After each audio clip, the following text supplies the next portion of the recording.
Hi, my name is Lynette Rice from Entertainment Weekly, and welcome to our annual Brave Warriors panel for Comic-Con at Home. This is the second year we have assembled this panel virtually, and I really hope that we can get back to Ballroom 20 next year. But I was super giddy to see that last year's panel, virtual panel, attracted the same amount of people that we usually pack into Ballroom 20. So the fans are following this group, and I'm excited to see them all come back to our Hot Man franchise this time. Today, I am super excited because we have narrowed the focus to just 4 warriors, which means we'll hear long, detailed stories about their time in Hollywood, the man behind the heavy, and those awkward stories from their youth, hopefully. Joining me today are Tudyk from Sci-Fi's new comedy, Resident Alien, Nyambi from Paramount Plus's The Good Fight, Hector from Amazon Prime's Bosch, and Clayton Cardenas from FX's Mayans MC. Welcome, guys. Thank you. Thank you. Thank you for having us. Thank you. Thank you. I got to ask, first off, do any of you know of each other? Have you run into each other in the grocery store before? I mean, anyone know? I know Naomi. Yeah, I know Jamie, you know, from way back in the day, we shared math. Alan, I know from his work, because I love his work. Clayton, I know you from Mayans. Thank you. Because I love you from Mayans. And then back to Jamie, I love you from, y'all love your work from The Wire all the way up. Oh. Yeah, I've never met it. I've never met anyone here. Same. Hello. I know people. Yes. Good to meet you. Just know you from your work. What did you, Nyambi, what did you say that you've known Jamie from way back in back in the day? I mean, we just ran into each other because we're, you know, from the New York fam, I guess. Okay. You know, and I don't know if it was an audition or whatever, but then it was something, we were just like, yo, we should, you know, share a math. That was the first time anybody said, you know, let me get your math. And I was like, math? What is that? I had to like process it. And then he said, you don't know your number. I was like, oh, yeah. I knew that. Oh, okay. Yeah, So I knew that. We were in LA and we were over there at the Grove. All of us were in the Cypher building. All right, so I always like to start the panel with an exercise I call Watch This, Sorry About That, because that gives you a chance to talk about your current characters, explain a little bit about them in case there's folks out there who aren't familiar with the show. And then afterwards, I'd like you, if you wouldn't mind, to think about that project in your past that perhaps you'd maybe like to apologize for. Something that you did, and now looking back, you go, oh gosh, kind of wish I didn't do that. So Nyambi, let's start with you. Let's talk about your current role, and then we'll jump to your wicked past. Okay, first of all, I have to say that I don't regret anything I ever do. Anything I do, like somehow it'll make sense why I did it back then, you know? Okay. I have a great story for that, actually.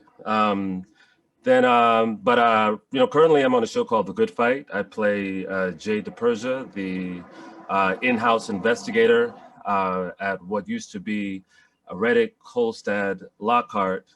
Then it became Reddick Bozeman Lockhart, and now it's about to become something slightly different because, you know, unfortunately, Delroy Lindo, the great Delroy Lindo, is moving on to other greener pastures. So the law firm will change.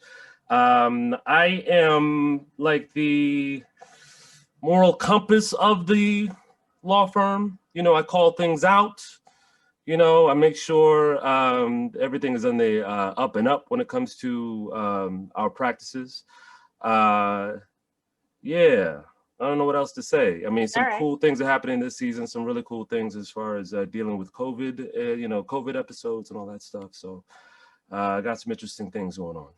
Okay, now let's look backwards. Yeah. Looking backwards, you know, I did background work on like all my children, you know, like I did that for my mama. You know, I wanted my mama to see me on TV. So I was just like, yo, you know, I got this background gig, yo, I'm a star. And so, yeah, so they would watch, you know, they would call all their friends, look, Junior's on TV. Oh my goodness, look at him. He's on TV, you know, and of course I was behind all the main actors. The one thing I thought I regretted, I did this play. I did The Merchant of Venice at this like synagogue that, not even a synagogue, it was a church, not a synagogue sort of church, but like a you know, like sort of like a Catholic church, whatever. So these guys wanted to put this play on, and we had 3 performances. I was playing the Prince of Morocco, and this is like 2003, and did it. We did the first performance. It was cool. Then the second performance, one of the actors, the lead actor, Shylock's son, decided I'm the one to come in today. And so I guess we had to cancel that production, that show, and then we came back and did the third one. So boom, I was like, why did I do that? That was insane. Then grad school, I auditioned for NYU using the speech from The Prince of Morocco. And the late great Zelda Fishandler was like, tell me about that. And I explained it. I was like, oh, this is what he was trying to do. He was trying to do this, whatever. She's like, well, I didn't get that. And I was like, well, that's why I'm here, you know? And then she was like, oh, okay. And then I got into school, I got into grad school, did that. And then fast forward, they were auditioning for The Prince of Morocco for Shakespeare in the Park. And I thought they were gonna give it to a star. And I was like, you know what, this is my FU to the public, you know, because they're gonna give it to a star. So then I just did anything and everything to make them laugh and say, take that, because you guys will never hire me.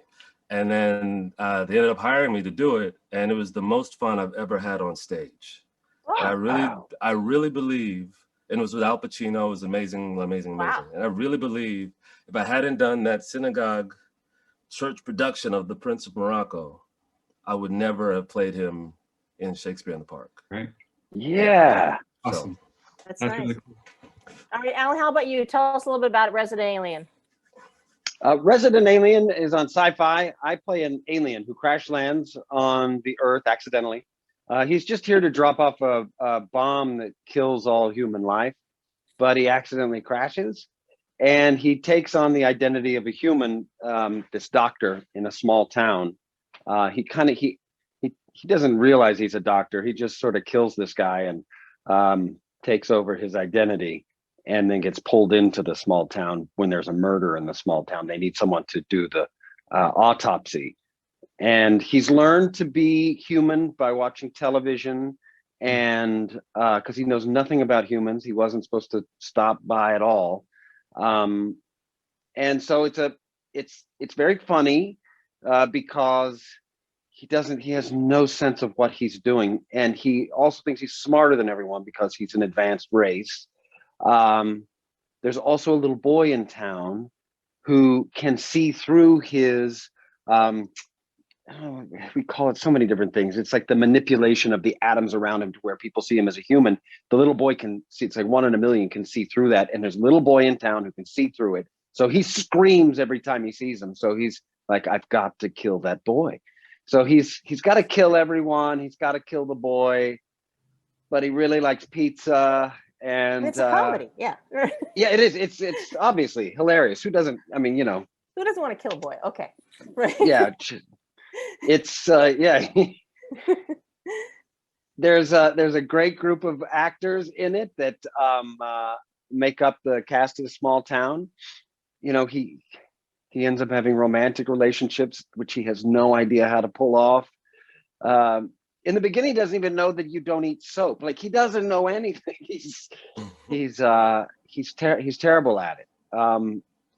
But he's good at solving the murder of this guy. So he ends up, through the first season, we solve the murder of who killed this doctor.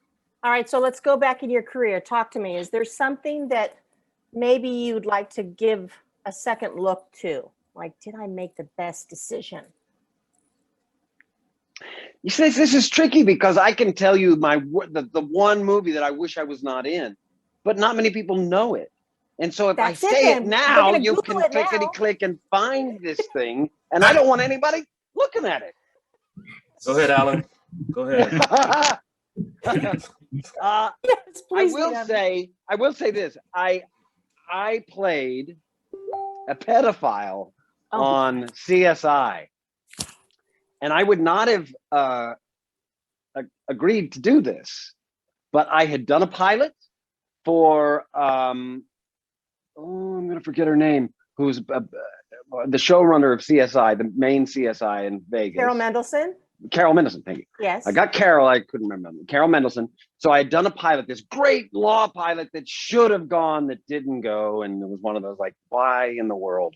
But I needed out of my contract, even though they weren't going to pick it up, the studios, they do a thing where they're like, we don't know, maybe we'll do a mid-season thing. We don't know. We still have him on contract for this amount of time. So he has to turn down all work. You know, you have to clear everything through them because technically you're on contract through the contract. I don't know. So I got a job on a movie called 310 to Yuma. And I called Carol Mendelson and said, could you please help me get out of this? They need a couple of signatures from all the head honchos over at Universal. And she said, yes, you can, I'll do that for you. I'm sending a script over today. And that was the script, was me as this pedophile. I just remember sitting out and I was shooting, I was with this little boy in a car. Oh. And we're two little boys in the car. I mean, like 10. And we're at a golf course. And I'm like, tell the one kid, I'm like, hey, every ball you get, I'll give you $1. And he's like, yippee, and jumps out of the car. And then I'm left with this other kid. And he's like, I'm having trouble breathing. And I said, why don't you take off your shirt? And Oh my God. yeah, right. And then they're like, that's the moment that cuts to commercial. And they go, and cut. And this little 10-year-old kid goes, bow, chicka, chicka, bow, bow. I don't know what you think that is, but that's awful. Thank you for that. He nailed moment. the scene. He really did. Luckily, the kid dies before I have a chance to make any huge mistakes. He had a problem because I fed him some sleepy time something. Oh God. Oh my God. So I will every once in a while, somebody on the street will be like, you're that pedophile. I'm like, hey, keep it down. Keep it down. I wish I could go back and not do that. Go back. Okay, Jamie, how about you? Tell us about what you're doing on Bosch. On Bosch, I have an opportunity to breathe life into this character, Jerry Edgar, which is part of the Bosch, Hieronymus Bosch. And, it's a wonderful book written by Michael Connelly, wonderful group of novels written by Michael Connelly. And we get a chance to solve crimes. But this season in particular, I'm dealing with just what it means to take a life, even though the life that I've taken is somebody that's on the wrong side of the law, and it's affecting me internally. And now I'm trying to figure out a way to bounce back from that.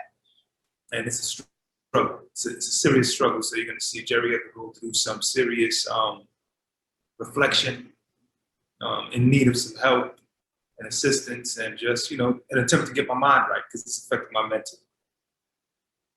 So that's what we're doing. It's a little comedy.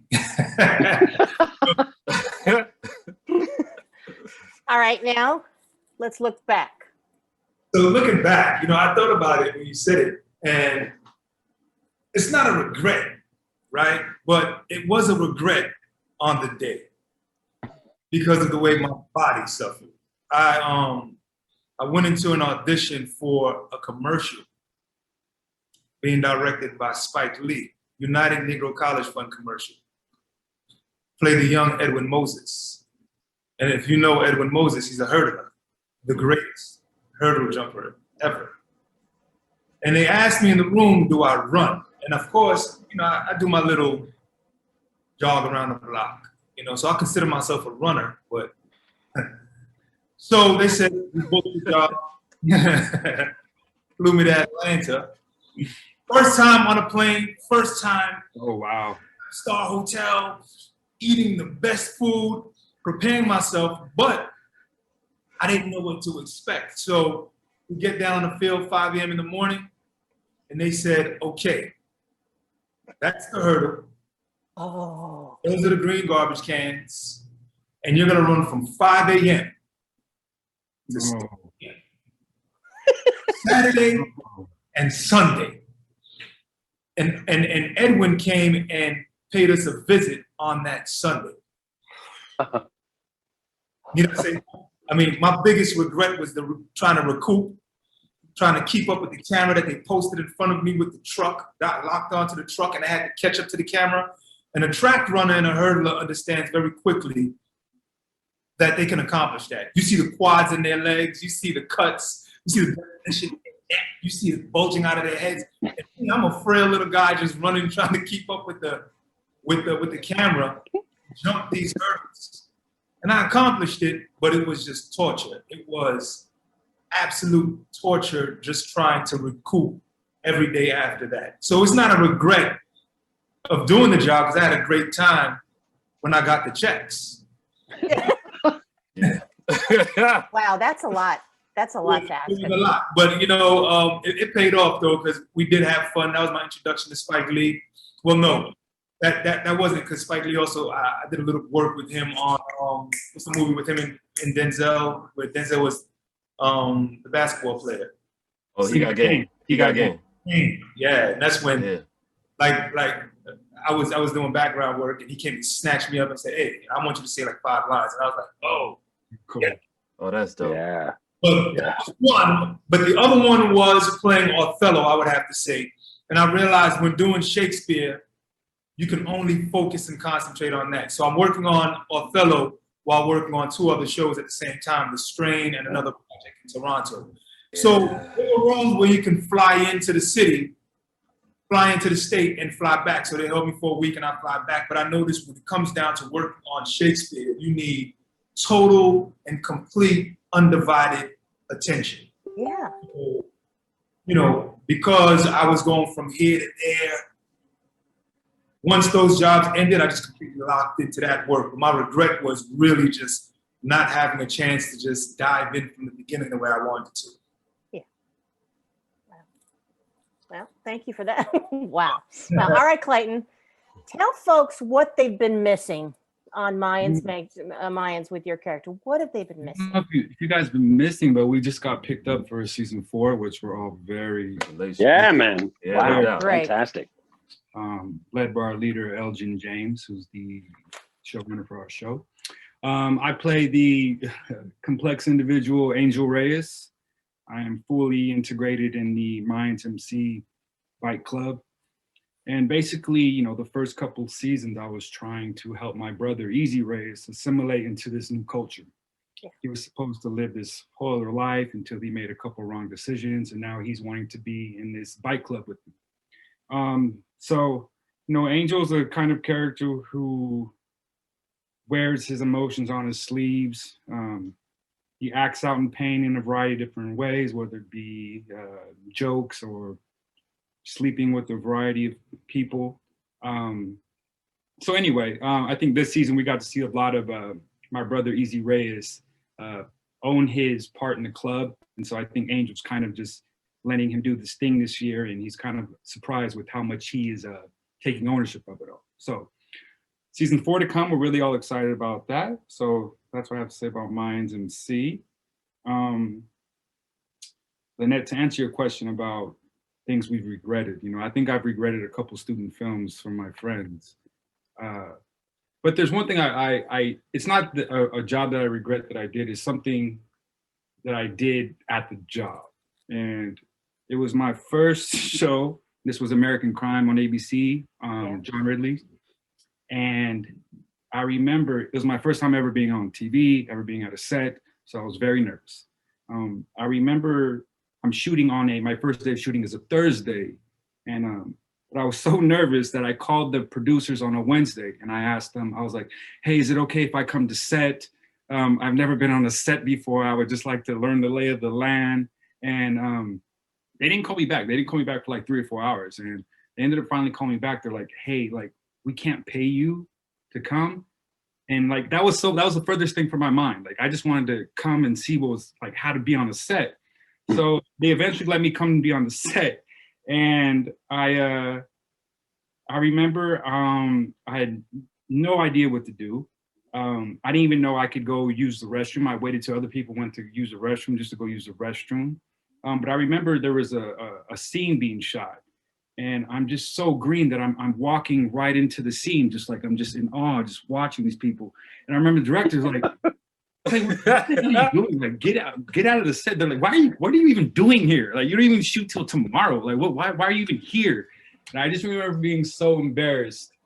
And I remember that I was just so green and just so new to it all, but it was all so fresh. And that was the one thing I hugely regret ever doing. I was so embarrassed of myself. Everyone's had to have moments like that, God, it was so Awesome. bad. It was so bad. especially when you're first on set. Yes. That's a good one. All right. The pedophile story, though, wow, that really tops it. Okay, so there's so much I want to cover today, and we only have like 15 minutes. So to really expedite the get to know you process, I'm going to ask you a series of very important yes, no questions. And if you don't mind, just raise your hand to say yes, keep it down for no, and this will really help people to understand who you are. All right, so yes or no, do you have a tattoo you regret? Oh, just me? Come on. Yeah. Okay, Yeah. 2. Okay. Dated a co-star. Oh, Alan. Oh. Oh, okay. come on. You got to make that mistake. I mean, I made it early. You and made then it in the early. middle. Okay. And then a little later. All right. Posted a response to a negative review online under a pseudonym. I'll say yeah. All right. Yeah. All right. Caught by police in an embarrassing situation. Alan, you've been around the block. Okay. I'll give you that one too. Yeah. Okay. Yeah. All right. Good. Caught by police in any situation. I mean, obviously. I mean, I mean, that's the same. I mean, I guess, yeah. all right. Ever yelled, "Do you know who I am?" Oh. I've definitely yelled, do you know who he is? Oh. Not. I didn't yell it, but I You did didn't? say it one time You did. in a GameStop. Oh, really? When he wouldn't let Wow. me, he wouldn't take my credit card. And he's like, and it was like, I had just come from a Comic-Con and I've been surrounded by nerds and I was in a GameStop and I felt like I was home and I felt like this guy got me. And he was like, I can't give you this game because I don't know that this is you. And I said, don't you know who I am? And it was out of my mouth before I realized, sorry, I was just supposed to raise my hand. But No, that was good. That was good. Have you ever lingered in an area where paparazzi was hanging out? Oh, Took him a bit to process. So that would be a no. Okay. Feigned excitement when a friend of yours got a starring role in a huge movie or TV show. You say fame? fake? Feigned excitement. Pretended you were happy. Like, yay, Jamie, yay. Yeah. We got Bosch, yeah. to me, All right. yeah, And last, watched yourself a little too long in the mirror while working out at the gym. Oh, I mean, come on now. Yeah. that's why they're there. We're actors. Come on. Exactly. We're Come on. vain. Narcissists. Come on. All right, thank you. All right, that helps a lot. All right, now we know it takes a lot of dedication and hard work to become, the tough guy, the warriors, but no one really exits mama's womb, looking like Bruce Willis from Die Hard. So I want you to travel back in time to your youth. If you had to write your own Diary of a Wimpy Kid, what would have been one of your early entries? Let's start with you, Jamie. Oh, one of my early entries, if I had to write back. I love You had that. your own Diary of a Wimpy Kid. I love that book, Diary of a Wimpy Kid. It's one of my daughter's favorite. What would I write? To when I was younger, I would speak extremely fast to the point where people wouldn't understand me.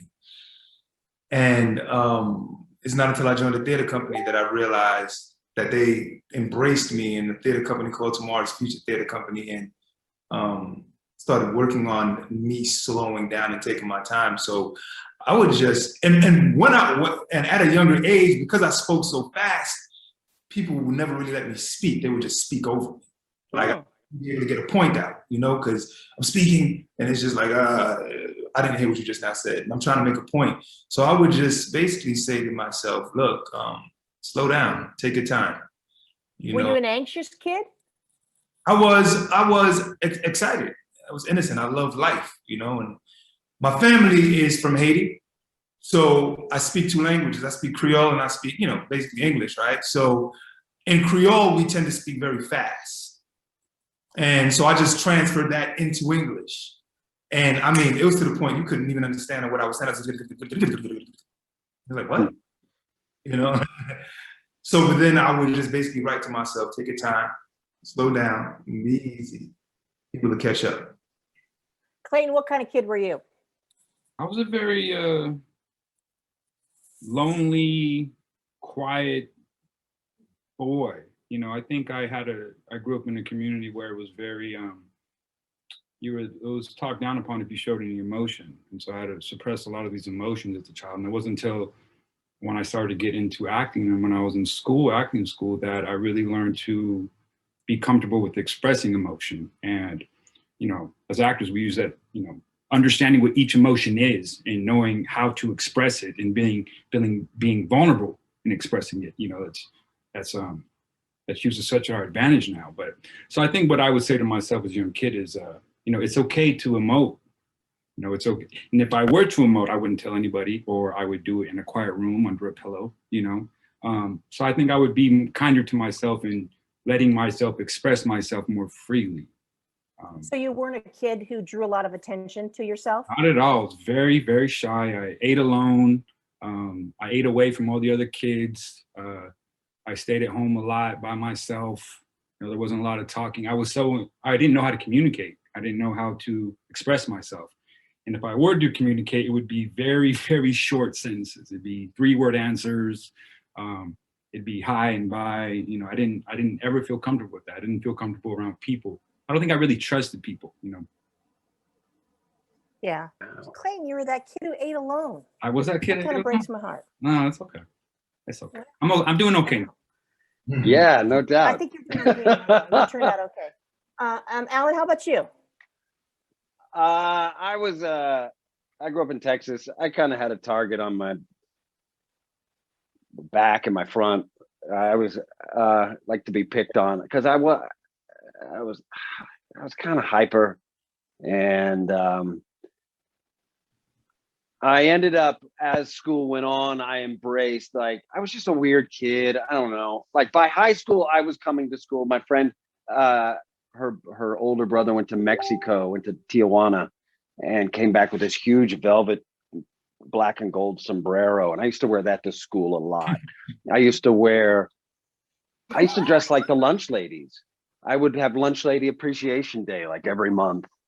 I would staple my pants. I would like pull my pants up and staple. I had like my own fashion ideas, and yeah,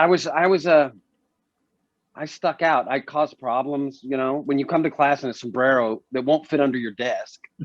And what sombrero? Your sombrero. My what? Oh my God, I left home in this.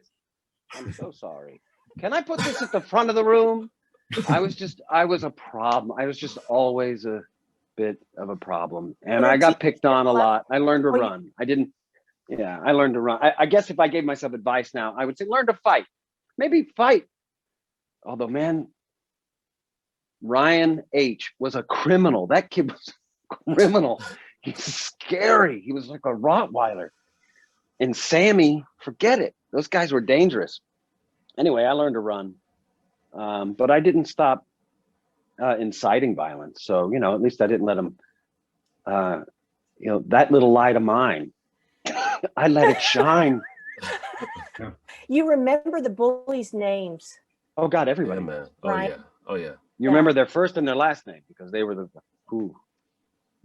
I mean, but like from second grade, I went through the whole public school system where I grew up, and yeah, now Sammy is a born again Christian and preaches to people on Facebook about finding Jesus. It's like, Really? What about Nice. Ryan? What's he doing? I think he has got to be in prison.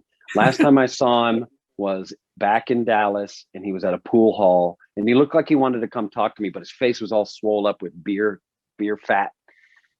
He looked awful. That dude kicked me in the just. Well, anyway, there was no escape. I could get out of some scrapes like with my mouth talking fast, but not with Ryan. He'll just come right at you with the front kick. Back. Now, what are you going to do with that? You just walk away. No. Yeah, hopefully. Yeah. Nyambi, I mean, you didn't have those kind of bullies, did you? Did you? Well, I mean, I also grew up, elementary school. I grew up in Texas as well, in Dallas. Oh, Yeah, in Oak Cliff. So I went to Rosemont Elementary School. But anyway, my bully's name was Earl. Earl the bully. Earl was mad at me because I played basketball at the time, and I was probably the best basketball player in school. And he got mad because I was giving it to him. And so then he was like, this is at recess. He was like, yo, you and me, meet me at 2:00, like right after school. So now I'm freaking out because I'm like, Earl's about to kick my butt. He's about to kick my ass. What am I going to do? So I'm like trying to figure things out. I'm sitting in class trying to figure out what I'm going to do. And then I literally I went after school. I went like around the school, waited, and then sort of like was waiting for people to leave, and then went back to the spot he wanted, and then realized after like hanging out for like an hour and a half that he never showed up. Oh. But like he was like, meet me, and then I basically was there because I was still looking, but he never showed up. So he had me. I think he was trolling me in a way because he had me hanging out there for an hour and a half, and actually waiting 2-3 hours thinking about this beatdown I was going to get that never happened. And I'm mad that I wasted 3 hours thinking about a beatdown that never happened. I kind of wish I got the beatdown so I could learn from it, But all I learned that's so cool though, man. You showed up. I did show up, but I showed up like by yourself. Like you showed up by yourself, right? Yeah, I did. But again, Wow. if he was there, trust, I would have run. Because I've never been in a fight. Like anytime I've ever been close to being in a fight was because of basketball. And because I was giving it to people, giving it to them, and inevitably that the way they would try to get me back is by trying to swing at me, and I would run. Me as a kid, I was a crybaby. I cried a lot. I cried a lot. There was a girl in my class whose name was Nan, which is also the initials for my full name. So Nyambi. So they would call me Nan Jr. Like it was just like they would do they would do things like that. My name rhymes with Bambi, so they'd call me Bambi. They do things. Kids, when you name your kids, I don't know why I sound like when you name your kids, like think about what the other children will rhyme it with. Name game. You gotta play the name game. You gotta do it. Yeah. But I will say I was a goofy kid, really goofy. My favorite pants were these pants that had lasers in them. It's like I loved them. It was like they were gray pants, white pockets with lasers. I loved them, and I was goofy, and I would do impressions of other people. I was doing impressions with a high voice of Hugh Downs from 2020, and I'm Hugh Downs, and I'm Barbara Walters. I would do all that, I was doing random things like that. It was like interviewing Noriega. I was doing silly things, because that was the time, And but ultimately became a quiet kid, because we moved around a lot. We moved to Virginia, DC, and I was quiet. And the only people that would know that I was funny would be, because they told me, would be the person next to me, because I'd be like, yeah, that's why you did this thing. And then be like, and they'd be like, well, what happened? And they're like, nah, Nyambi. And I'm like, but it wasn't until acting class again that I actually was like, boom, it's okay to be goofy. It's okay to be myself. It's okay to, express the emotions and all that and be completely vulnerable and speak my truth. And if I were to, write a letter, my dissertation to my 8-year-old self, it would be, be goofy, and don't, and if you love it, do it, because I gave up the trombone because my coach told me I could only play basketball or play the trombone. I couldn't do both. And I know now that that's BS. That, you know, just keep Right. doing it. You know, Right. Vince Carter was the leader of a band. Like, he was a band leader. Like, with the guy, Vince Carter, he's a Hall of Famer. Anyway, I could have been a Hall of Famer. That's all I'm saying. Anyway. All right. So when you guys started off in Hollywood, can you remember the headshot process, learning about it? And do you remember, was those first ones kind of awkward? Let me start with you, Clayton. Do you remember having to do very specific poses, very specific outfit? Yeah, I'm so embarrassed. I did the, the classic bad boy with the sleeveless shirt, and the time, like, I put all this product in my, kind of like I have it now, and I plastered my hair down, and then I had the studious nerd look, and I had the fake glasses and the buttoned up shirt, and then I had the business look. I looked very official, and I thought I looked so cool, and yeah, and I'm still embarrassed of those. And I remember just the looks I was serving in each of them, trying to really portray that. And this is before acting class. This is just me being very naive. And I remember me and my mom, we went to the post office with each of the headshots, and we sent them to all the 3-letter agencies. And I remember we blessed each envelope, and we said, "This is gonna be it." Oh. And, yeah, I didn't hear anything from them, so I'm really embarrassed of it. I'm sure they're still floating around the internet. These fans groups, they remind me of them once in a while. You serve them up on social media. So yeah, very embarrassing. But again, you have to go through that process, because if you don't know, nobody else is going to tell you. So you just have to figure it out on your own. Alan, how about you? Any good ones? Any good photos? Not really. No, I mean, my first headshot, when I was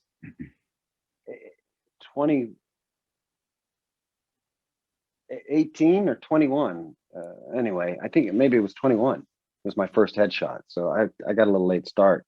My parents, they bought me a stereo, a 5 CD changer stereo for my birthday. It was like this cool stereo.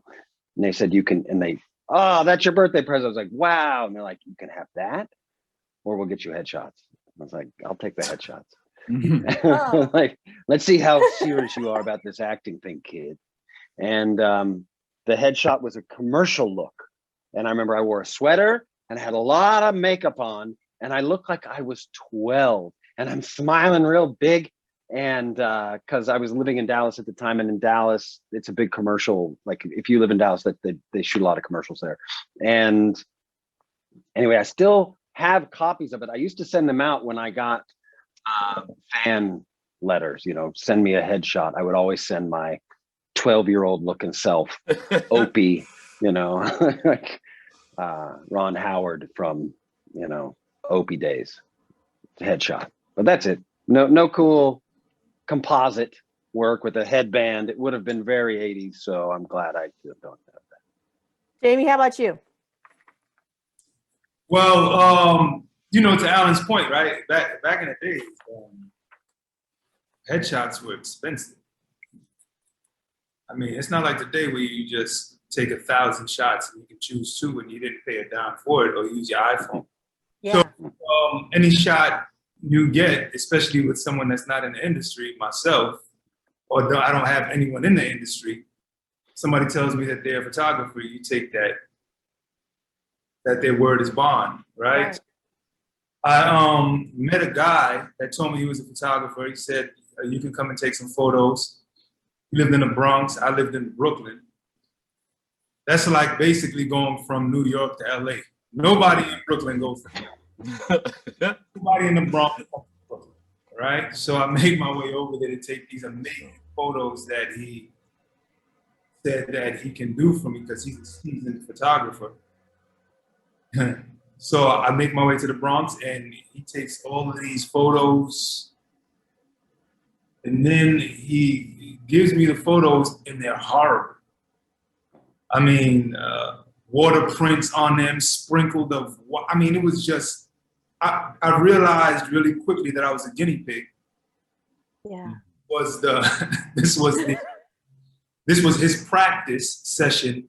And within those photos, I was taking a photo with a rugby shirt and a cardigan over it. Just like Clayton said, hugging on a lassie dog with frames on. Wow. Wow. Wow.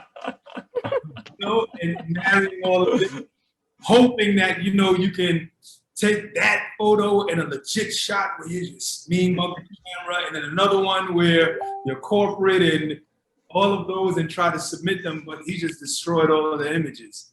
So that was my experience. Did he charge you a fortune too? $600. I'll never forget Oh it. my God. Oh my God. That's what I mean when you know that's Yeah. all the little change. And I was renting Wow. my job was to rent rollerblades at Flushing Meadow Park.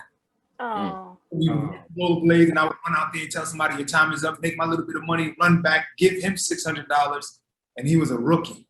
Wow. Did he apologize for it? Or was he like, yeah? Face? Yo, this is fantastic. I don't even know what I'm doing. I know this is horrible. This was trash. Nyambi, do you have a story like that? No, I don't. So you can move on. No, I'm kidding. No, I don't. I actually don't. I mean, I did the gray sweater, even though I should just say sweater because they were all in black and white back then. But it was gray, you know, for people who were wondering. It's a gray sweater I wore. But all I remember when I think back at them, I feel like I was posing as though I didn't give enough love to my neck. Because I found myself like that. Like my neck was just like what when I look back at it, I'm like, what was I doing? Like, you know, like you just, you know, give love to the neck. I was just like, and I was like every pose. How should you pose? Show me now. No, well, now I just feel like, you know, just confident. You know, Okay. like Old Spice. Think Old Spice. You know. So Just before, like, were you like down like this, or was Yes, your head down more? I was like this. I was just like, Oh, I see. you know, and then like smile, no smile. It was like the fakest smile ever. I'm like, I don't ever. No, here's the thing about photos that I think are hilarious to me. Photos, but headshots, the photos we do on our phones with our friends, we pose in ways we never do in life. Right. Like, and they're asking you, no, put the hand on the hip, put the, you know, like this, but I don't stand like that ever. Like, who does that? No, it's good for photos, but it doesn't look. It's just like photos. I haven't nailed them yet. The only thing I've added to photos now are that I squint my eyes, because apparently that makes it, you know, I give the yes. Yeah. Oh, there you go. That's yeah, nice. it gives it Okay. something. So that's Yeah. the only thing I've learned in 20 years of taking photos. We should start a class on how to take photos. They should. I still didn't master it myself. Right. Really. Right. I wish. Wow. Okay. All right. So I don't know if you'd be willing to kiss and tell a little bit, but I'm curious about what your life is like on set. And more specifically, can you think back to just the harshest or just the dumbest thing a director ever said to you? The process of working. Let me start with you, Alan. Think back on, was the direction that just didn't work? It's like, what the hell are you talking about, dude? Think about it.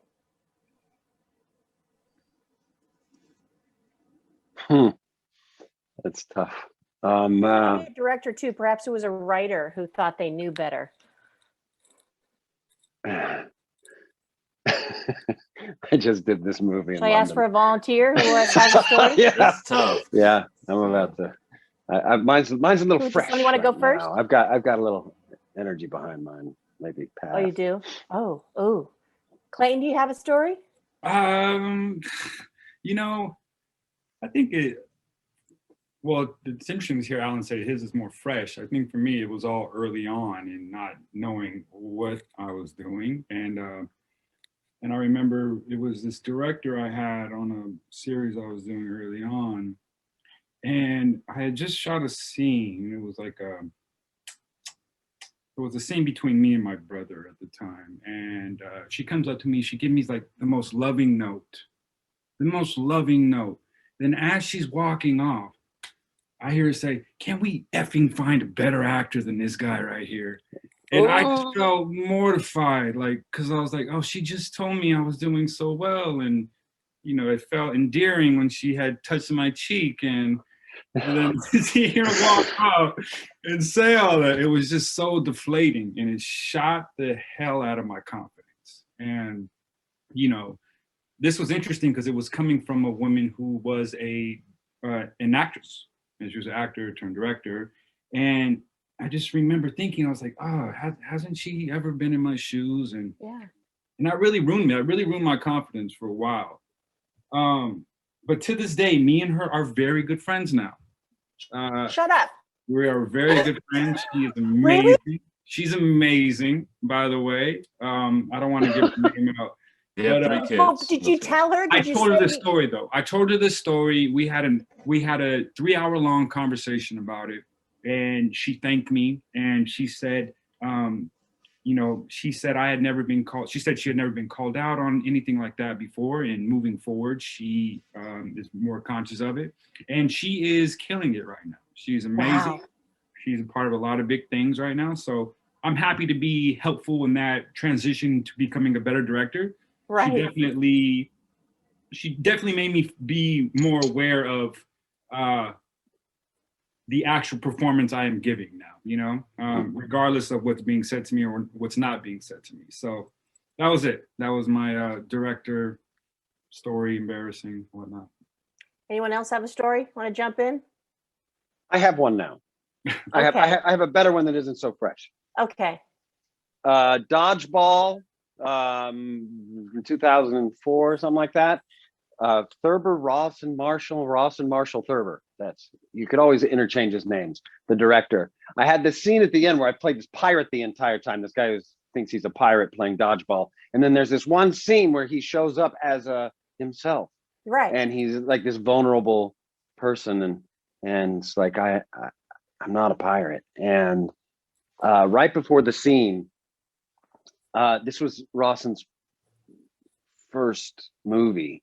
And he was a big football player back in college, quarterback. Anyway, right before the scene, he starts a chant. Alan Tudyk, overrated. Alan Tudyk, overrated, And I was like, stop! What are you doing, man? What is the point of that? And he goes, what? What? It's just a joke. I was like, man. Yeah. What a jerk. I'm about to have to be vulnerable in a scene. Don't put me on my heels and shut down by insulting me with the group clapping chant. It wasn't he was an asshole. It was that he didn't understand actors at that time. Yeah. I'm giving the benefit of the doubt that probably he's learned it. That was a long time ago. But he seemed genuinely shocked that was something you might not want to say to an actor before acting. Yeah, that wasn't good. That wasn't good.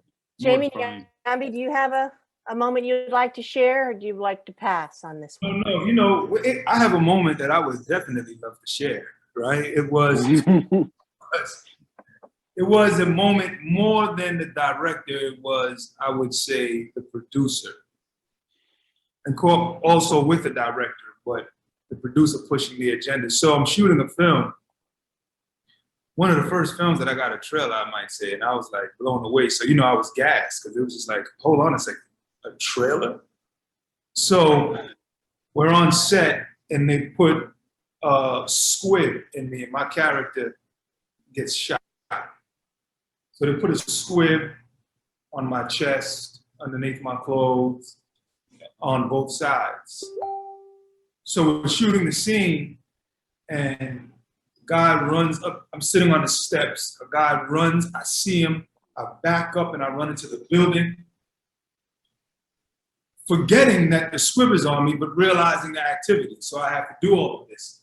And then he pulls out a gun and he shoots and I throw my hands up and the squib explodes. But I forgot that the squib also had fake blood. The squib explodes, hits my arm, splashes on my neck, and burns the skin off of my neck. Ooh. Right? So I hit the floor, and then I'm like, whoa, my neck is burning. And then it knocked the hearing out of my ear, so I couldn't hear anything. It was just like a Wow.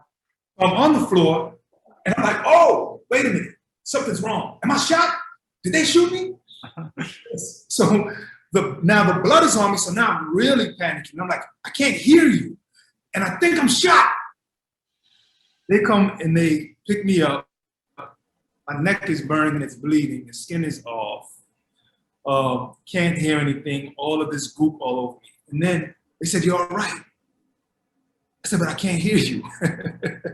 They said, "But you're okay. Are you okay?" And I was like, "I think I need to go to the hospital. I think I need to go to the hospital. My neck hurts." And then they look at me and said, "Okay, but can you just do one more take?" Yo, Yeah, I've been there. that's And then- Bowfinger. Been there. Here was burning, had all of this stuff on me. I Yeah. was traumatized, and looked at me and just said, "We just need to catch just this one." Yeah. Did you do it? Did you do that one more take? No, I didn't. I said, "I can't do the shooting again. What do you need?" And they just laid me on the floor. I guess they got the shot with me on the floor, and then after that, it was straight off to the hospital. And I was Jeez. in Harlem Hospital, I think on 135th or something like that, and just sitting there trying to get my neck taken care of and my hearing back. So Wow. yeah. That's that scene in Bowfinger where Jifferton is running across the highway, and they're like, "Oh my God, that was fabulous! That was great! That was great! Oh my God, I don't want to do it! I don't want to do it!" It's like, "Can you do it one more time?" It's like, oh, yeah, One more take. I was like, damn. Nyambi, do you want to add something to this? I guess I have to now. Listen, okay, so I'm just gonna say his name. You know, he was great. He was amazing. It's just that this always made me laugh when he said it. So Jason Alexander directed an episode of Mike and Molly, Uh-huh. he, you know, pulled me aside, you know, to give me a note, and he says, "You know what? You're like Kramer. You know, you have no backstory. You don't have this. You don't have that." And I'm like thinking, I'm like, wait, I have no backstory. There's a whole like first season where you learn everything you need to know about my character, you know. So like, what do you mean I have no backstory? So anyway, it was just like that was one of the things where he was like, "You're like Kramer." So that always stays with me. Jason Alexander saying, And "You're like Kramer. You're like Kramer," and I'm like, "No, I'm Like not." the nanny. You're like Yeah. I'm like, "No, I'm not." you have no backstory. You have no backstory. I'm like, well, I guess I do have a backstory. Anyway. I think that's always so disappointing when you have a new director on a different episode and, you know, they try to tell you what happened in the last 2 episodes. You're like, well, no, that's not what happened. You obviously did not do your research or whatever. You know, it's always Right. frustrating. That's it. Yeah. Oh, and there wasn't more to that, guys. Sorry. Okay. No. It's All right, because fine. you're like Kramer. You had no backstory to that story. Anyway. You're like Memento. Idiot. You don't remember yesterday. All right. So I know that fans can be a little weird sometimes. Do you have? Can you recall a particularly awkward moment with a fan? They said or did something with you that was just kind of weird. I mean, Comic-Con is a great place to find those folks, but I'll start with you, Alan. I mean, any just weird encounter with a fan? No, not really. Although I will say to anyone watching, if you can figure out an actor's home address and you want to send them a letter, don't. No. Mhm. That's weird. It Did gets they weird. find you, Alan? Did they find you? Did somebody find you? Some people send have you a letter? found me. Some people have found me. Yes, there was a woman who found me, and I mean that was the only weird one. But you know, I don't know what her deal was. I'm glad she stopped, but she would send me letters and things about how we were meant to be together, and you know, like one of those situations. Oh, And she like came close to that. She's like, "I'll meet you at your." She came from a different state to meet me at a cafe. And anyway, once I got married, she stopped, which was nice because she was like, I mean, one of the letters said that you're not dating anyone. There's nothing online that you're dating anyone. And I didn't respond to anything, and I'm not really public about my private life. But when I got married, it was sort of a thing that we, you know, released as a, hey, guess what? We were very proud of, we were very happy. And then she stopped. That was the weird thing. But I have been recently receiving letters at my house, and it's unsettling. And you won't get what you ask for. Send it to my manager, and you will one day. Because I'm So you're not gonna sign my stalker. Alan had a stalker today. I've had one stalker, but I've been doing this for a long time. It's great. I've only had one, and you know. Clayton, you have a stalker. Yeah. Clayton, do you have a stalker? I think they're just aggressive fans. You know, I don't know if it's necessarily a stalker, but I think. Well, I know there's like, you have Instagram accounts that are named, like there's one, I think it's like Clayton's Angels or something. Yeah, you know, it's fun. It's interesting, you know, they love you one day, they hate you the next, you know. So, but I think, you know, I've had two specific experiences. I think when I was still living in this apartment building, season 1 of Mayans, and I started getting knocks at the door asking if I'm Angel the Ray. So right then I learned, I was like, I have to move. I don't know what's being said, or I don't know who's giving out the information. I think more recently though is there was this one Rite Aid or CVS I used to frequent to get water or whatnot. And I had always run into this same woman. And after 3 or 4 times, I was like, okay, this is interesting. Same time, different days of the week, she's happy to be there. And she made a joke one day. She's like, oh, you have to buy me ice cream the next time you see me. And I was like, okay, sure. I'm now, fast forward to 2 months later, I'm shooting a pilot in New York. And I'm walking outside the hotel. I'm walking inside the hotel, and she's in the lobby.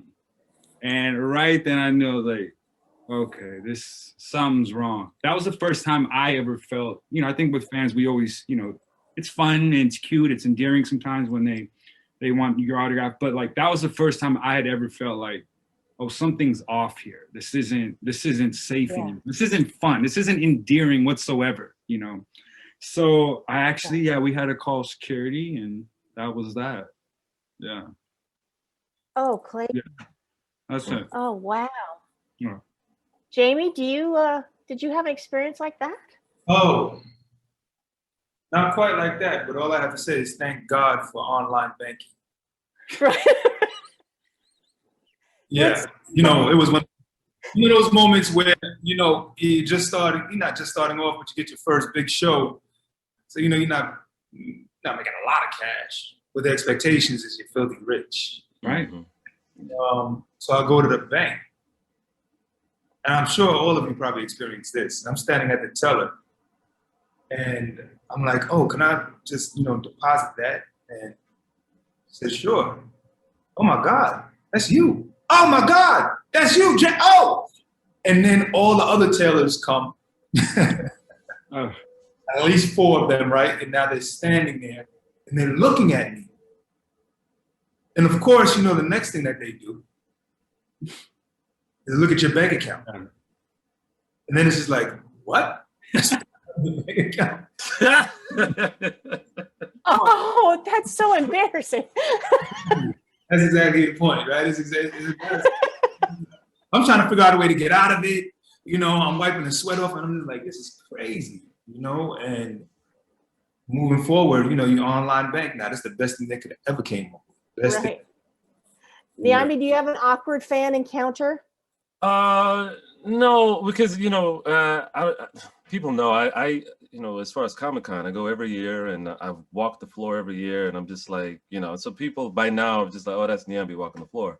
So they, you know, it's not a you know, a big deal. I did have it to where this one like fan was weird about taking photos. Like and then he was like, hey, you know what? I left my phone. He tried to get me with this. I'm like, how you gonna come on? I wasn't born yesterday. He was like, I left my phone. Could you take pictures of us together and then send to me? I was like, nah, bro. Sorry. Come on. I can't do Oh, that. yeah. Yeah. Come on, man. Thank God for I think I AirDrop. am. You know what I'm saying? I'm not getting no shoot. So anyway, so that happened. But my favorite ones are the ones where I'm mistaken for someone else. Those are my favorites. Because there was one time I was in the airport, and the guy sitting next to me, he's like, I know who you are. I won't tell anyone. Okay. I'm like, thank you. He's like, So, yeah, what are you doing here? What are you doing? And I said, I'm just doing this, whatever. So, okay, I won't bother you. I'll let you do your thing. He goes back. And then like literally 5 minutes later, he goes, hey man, so like, how do you remember all those dances? I was like, wait a minute, what are you talking about? Who do you think I am? And he says, you're not Twitch from So You Think You Can Dance? Oh, I'm like, no, I'm not Twitch. No, you think I am? No. Then he goes, Tell me, man. then he goes, yeah, okay. I was like, what? Yeah. And then the other one was I was turning into Warner Brothers gate 2, turning in to go, to the set of Mike and Molly. I'm turning, and then there are all these One Direction fans outside. They're outside because One Direction is going to be on Ellen. And my window just happened to be down, and so I'm just like, oh, look at all these guys, people anyway. So I'm driving, and I turn, and all of a sudden I hear, oh my God, Tony, oh my God, it's Tony. It was Tony Okumboa was the DJ for Ellen, who's now on the show, Bob Hart's Abishola. But he was the DJ for Ellen. So they're like, Tony, come on, Tony, come on. Oh. And I knew Tony, and so I felt bad because I was like, well, what would Tony do in this situation? Because I don't want to disappoint Tony's fans. So then as I turn, I go, and I wave, and they're like, oh, yeah. And I was like, golly. So now I got to be other people for other people. You know what I'm saying? Yeah. So anyway, those are my favorites. That was good. All right, we got to wrap it up, but I always like to end the panel with the question about the last brave thing you did. Can you think about the last brave thing that you did in your life? Yeah. Last brave thing that I did. Listen, I don't know if anybody's ever ridden a motorcycle, but riding a motorcycle in a scene and having to hold guns, and I am deathly afraid sometimes, and sometimes you're doing these, these shoots at, 4 a.m. and you're half asleep, and, I kind of have to pat myself on the back after that sometimes, because that is not an easy feat, especially these things are, 1,000-pound hot heated engines, and it's dangerous. You realize in any second that you could one wrong turn, one pothole, one crevasse in the freeway, you can go right or left or front or back, and you don't have any control over it. And it's interesting, they teach you, it's like, if you crash, they say when you crash, that's how these constructors they started. When you crash, just go with they say you're supposed to dress for the glide, not the ride. So you're supposed to wear, you're supposed to dress as if you're going to crash. And then when you crash, you don't try and stop yourself. You just roll and slide. Oh. And so anything where that's the motto, in anything you're doing, ride the crash. That's insane to me. So yeah, no, that's a good example. Sorry, I had to get that off my chest. I've been meaning to say that publicly for a long time. That's very brave. I think that's very brave. Jamie, Allen, Twitch, what do you got anything? Last brave thing you did. Well, for me personally, by the way, I have ridden a motorcycle. It was an electric bike, and I ended up twisting both my wrists because I tried to hold up the bike. Even yeah. So I know. The last brave thing this whole year has been brave because as far as when we bought a house, we were getting married, so it's just like a lot of brave things are happening. So I would say, in my personal life, the house, especially buying the house during the pandemic, was really brave. And the braver thing would have been to be like, baby, no. But I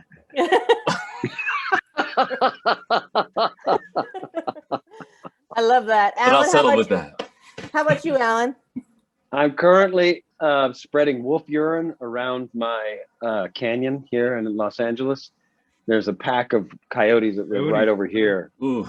Does that work? It does work? Yeah, that's a thing. Yeah, but I got to spread it all around. Like I can't just keep it in my yard or my canyon piece. I got to get up into where they are living. Wow. So I'm getting closer to them. I guess that's kind of brave. I'm not afraid of coyotes in California so much, but Canadian coyotes will mess you up. Be careful in Vancouver. They are aggressive, very aggressive. Whoa. They'll bite I you. don't They know, will. handling urine, that's pretty brave. Does it smell, by the way? It stinks. You have to wear gloves or else it'll get on your skin and won't come off for 2 days. Oh my God.